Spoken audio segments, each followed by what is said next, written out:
নমস্কার, বিবেকতীর্থ থেকে আপনাদের কাছে আমরা এসেছি। এই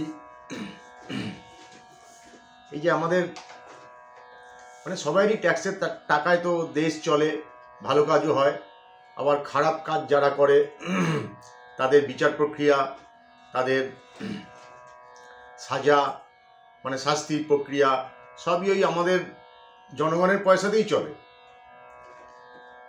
তো যাদের ধরুন নেই, যারা এমনি একটা লেভেল পর্যন্ত যারা রাহাজানি বা চুরি চামারি করে, তাদের সত্যি অভাবে করে, তো তাদের জন্য নয় গভর্নমেন্ট ঠিক আছে জনগণের টাকা থেকে খরচ করলো, কিন্তু যাদের ধরুন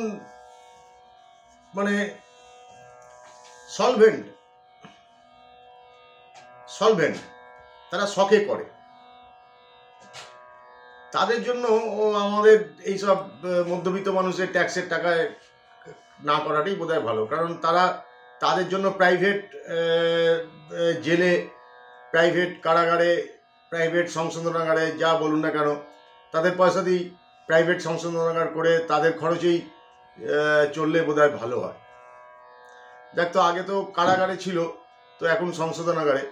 তো এই রাস্তায় ঘুরতে ঘুরতে চায়ের দোকানে যা হয় সন্ধ্যেবেলা, নানা রকম লোকেরা তো চা ফা খায়, আমরা একটু চা ফা খেতে গেলে পাশাপাশি অনেকের কথাই শুনি, সেখানে আলোচনা হচ্ছিল, সেই আলোচনাটাই আজকে আপনাদের বলার জন্য এলাম। তো যেটা হচ্ছে যে তারা আলোচনা করছিল কোনো একটি দলের, তারা হয়তো মেলামেশা করেন, তারা বলছে যে আমাদের এইসব গুরুদেবরা গেছে তো কি আছে, এতে তো আর সাজা সাজা কি, এতে তো আর ফাঁসি হয় না, আর যা পেয়েছে কোর্ট বা এই যে যারা তদন্তকারী অফিসাররা যারা যেগুলো পেয়েছে সেগুলো তো ওপর তুলেছে, কিন্তু বাদবাকি যেইগুলো আছে সব এর কাছে, সেইগুলো তো আর ওরা খুঁজেও পাবে না, হাতও পাবে না। উনি যখন আবার ঘুরে আসবেন, ঘুরে এসে আবার সেইগুলো আবার ঠিক ওনার হাতে আবার ঠিক পৌঁছে যাবে, শেষ জীবনটা যাক ওনার ভালোই যাবে। তো শেষ জীবনটা ভালোই যাবে। তো বলছে যে এ তো সেই শ্রীকৃষ্ণের বাবা মাকেও তো কংস কারাগারে রেখেছিল। হ্যাঁ, ও তো একটা বিরাট একটা অপরাধীর মতো দৈববাণী হয়ে গেছিল যে ওর যে সন্তান হবে সে নাকি ওই কংস রাজাকে বধ করবে। এইটা তো একটা রাষ্ট্রের একটা রাজার এগেনস্টে একটা স্টেটমেন্ট দিয়েছিল দৈব দেবলোক থেকে। তো সেটা তো ভয়ঙ্কর অপরাধ, কার গর্বে আসবে, সেটা তো একটা রাজাকে মেরে দেবে, সেই অপরাধ তো আর এরা করেনি। সেইখানে যদি ওদের যদি ফাঁসি নয়, ওরা যদি তাও তো ওরা তো স্বামী স্ত্রী একসাথে ছিল, কিন্তু কংস রাজার উচিত ছিল যে স্বামী স্ত্রীকে একসাথে না রাখা। কেননা যখন শুনলো যে ওদের যে সন্তান সে মারবে, তাহলে আবার তুমি আবার ঘি আর আগুন তুমি পাশাপাশি কেন রাখলে? তোমার তাহলে সেপারেশন করে দেওয়া উচিত ছিল। এই বুদ্ধিটা তখন ছিল না ওদের। তো ওরা যদি সেই রাষ্ট্রদ্রোহী যে ভার্সানটা উপর থেকে দৈববাণী হিসাবে এসেছিল, সেই সময় যদি তাও যদি স্বামী স্ত্রীকে পাশাপাশি রাখতে পারে কংস, তাহলে এখনকার যারা এই যে এরা যারা একটু সলভেন্ট ধরা পড়েছে, তাহলে তাদেরও তো ফ্যামিলি রাখতে পারে।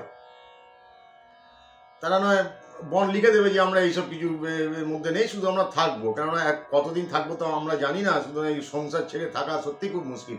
আর এইটা তো এখন তো কারাগার নয়, এটা তো এখন তো সংশোধনাগার। তো সংশোধন তো হচ্ছি। আমি দেখুন স্থূলকার ছিলাম, হাঁটতে পারতাম না, গাড়িতে উঠতে পারতাম না, কি নিত্য প্রয়োজনীয় কাজ রোজ যেটা আমরা করি সেটা করতে গেলে আমাকে ধরে ধরে বসাতে হতো। সেই অবস্থা থেকে তো আমি তো অনেক এখন হালকা হচ্ছি, তো আমি সংশোধন হচ্ছি। আর ধরুন শরীরের নাম মহাশয়, যা সহাবো তাই সয়।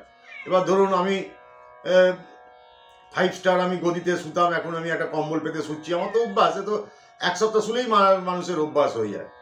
এই যখন আমাদের যখন বাড়িতে কেউ যখন মারা যান বয়োজ্যেষ্ঠরা, আমরা যে 10 দিন 11 দিনে যে আমরা ওই আর কি ব্রত পালন নয়, কিন্তু আমরা যে অসুখ পালন, আমরা তো মাটিতে কম্বল পেতে শুই, বালিশ দিই না, একটা কম্বল মাথায় করে দিই। অভ্যাস তো হয়ে যায়। তারপর যদি তারপর যদি তোষকে না শুলেও কোনো অসুবিধা নেই, ঘুম এমনি হবে।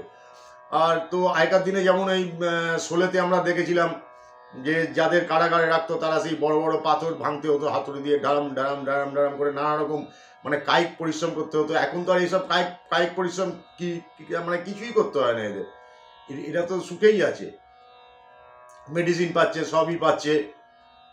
15 দিনের মধ্যে একবার করে বোধহয় মাটন আসে। যখন আমরা মিদনাপুর জেলায় কাজ করেছিলাম আমরা ওখানে দেখেছিলাম যে খাসি নিয়ে এসে ওখানে ওজন করে কেটে কেটে দিচ্ছে, সব কিছুই তো হয়। তো এখন তো আর সেই কারাগার নয়, এখন হচ্ছে সংশোধনাগার, তুমি সংশোধন হও। এবার শরীরটা তো সংশোধন হয়ে যাচ্ছে, মনটা সংশোধনটাই দরকার, এবং মনও আস্তে আস্তে হয়ে যাবে, মানে শরীরে তেজ কমে গেলে তখন মনও চলে যাবে। এবং তখন এইসব লোকেরা আবার যেখানে যেখানে কিছু সম্পত্তি, সব সম্পত্তি তো আর কেউ কোনোদিন নিতে পারে না, কিছু কিছু সম্পত্তি আছে সেইগুলোকে তখন তারা আবার খুঁজে খুঁজে বার করবে। বা সে যদি পাল্টি খেয়ে যায়, কিন্তু সেও পাল্টি খাবে না, কারণ সে পাল্টি খেলে এই আবার তাকে আবার ধরিয়ে দেবে।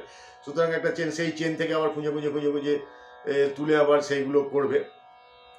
তো আজকে যার জন্য বলতে আসা, তো